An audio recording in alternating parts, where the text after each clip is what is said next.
ಉತ್ತರ ಕರ್ನಾಟಕದ ಹೆಮ್ಮೆಯ ರೈತ ಧ್ವನಿ ಟಿವಿ ಚಾನೆಲ್, ಬೆವರಿಗೊಂದು ಭರವಸೆ.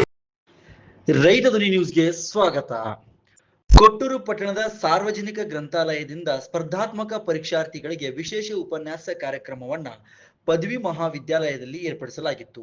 ಸಮಾಜದಲ್ಲಿ ತಮ್ಮ ವ್ಯಕ್ತಿತ್ವ ಹೆಚ್ಚಿಸಿಕೊಳ್ಳಬೇಕೆಂದರೆ ಗ್ರಂಥಾಲಯದಲ್ಲಿ ಪ್ರತಿದಿನ ಪತ್ರಿಕೆ ಮತ್ತು ಪುಸ್ತಕಗಳನ್ನು ಓದುತ್ತಿರಬೇಕೆಂದು ಡಾಕ್ಟರ್ PM ವಾಗೇಶಯ್ಯ ಪ್ರಾಚಾರ್ಯರು ಅಧ್ಯಕ್ಷತೆ ವಹಿಸಿ ಮಾತನಾಡಿದರು. ಸ್ಪರ್ಧಾತ್ಮಕ ಪರೀಕ್ಷಾರ್ಥಿಗಳಿಗೆ ಬಹಳ ಸುಲಭವಾಗಿ ಪರೀಕ್ಷೆ ಎದುರಿಸಲು ಹಲವಾರು ಮಾರ್ಗೋಪಾಯಗಳನ್ನು ನೀಡಿದರು.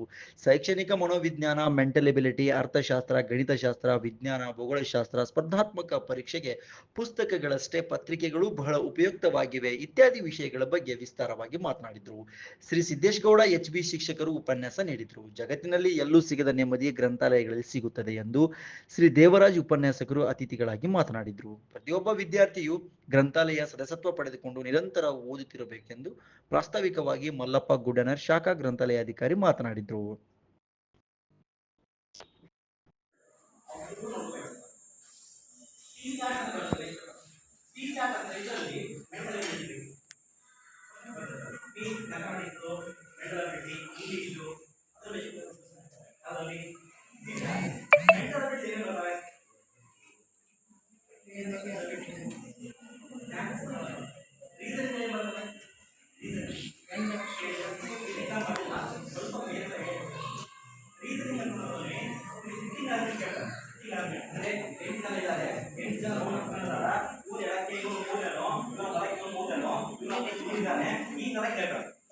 ಸ್ವಲ್ಪ ನಾವೇನಾದ್ರನ್ನ 10-20 ಕ್ವಶನ್ ಸಾಲ್ವ್ ಮಾಡಿಬಿಟ್ರೆ ಸಾಕು, ನಾವು ಕ್ಲಿಯರ್ ಮಾಡ್ಬೋದು. ಈಸಿ ಇರುತ್ತೆ, ತುಂಬಾ ಈಸಿ ಇರುತ್ತೆ. ಮ್ಯಾಥಮೆಟಿಕ್ಸ್ ಅದು ಈಸಿ ಇರುತ್ತೆ. ಓಕೆ, ಅವ್ರನ್ನ ನೋಡ್ಕೊಂಡ್ಬಿಟ್ರೆ ಈ CSAT ಪೇಪರ್ನ ಕ್ಲಿಯರ್ ಮಾಡಿದ್ರೆ ಮಾತ್ರ ಇದು ಏನಾಗುತ್ತೆ, ವ್ಯಾಲ್ಯೂಸ್ ಮಾಡ್ತಾರೆ. ಇವೆರಡೂ ಮಾರ್ಕ್ಸ್ ನೋಡ್ಕೊಂಡು ಮೈನ್ಸ್ ಎಕ್ಸಾಮ್ ಮಾಡ್ತಾರೆ.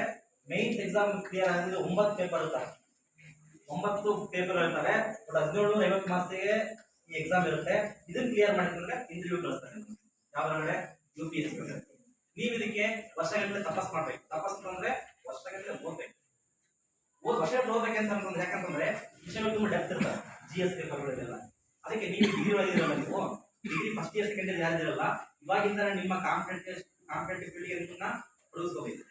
ಹೆಂಗೆ ಸರ್, ಇಲ್ಲಿ ಮಧ್ಯದಲ್ಲಿ ಕ್ಲಾಸ್ ಇರುತ್ತೆ, ಇವ್ರಿಗೆ ಬರೀ ಕ್ಲಾಸ್ ಇರುತ್ತೆ ಅನ್ಕೊಳ್ಳಿ. ಆಮೇಲೆ ಏನ್ ಮಾಡ್ತೀರಾ, ಎಷ್ಟೇ ಎಕ್ಸಾಮ್ ಇಲ್ಲದೋ ನೀವು ಓದೋ ವಾರದಂಗೆ ಓದ್ತಾರೆ ಡಿಗ್ರಿ ಒಳಗಡೆ.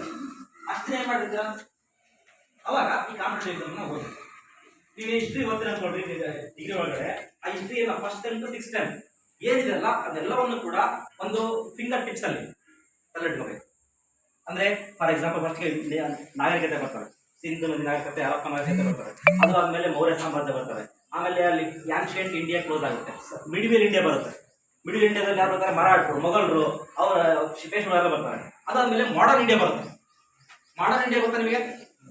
ಮಾಡರ್ನ್ ಹಿಸ್ಟ್ರಿ ಕೇಳಿದಿರಾ? ಮಾಡರ್ನ್ ಹಿಸ್ಟ್ರಿ ಎಲ್ಲಿ ಸ್ಟಾರ್ಟ್ ಆಗುತ್ತೆ? ಮಾಡರ್ನ್ ಹಿಸ್ಟ್ರಿ, ಆಧುನಿಕ ಇತಿಹಾಸ.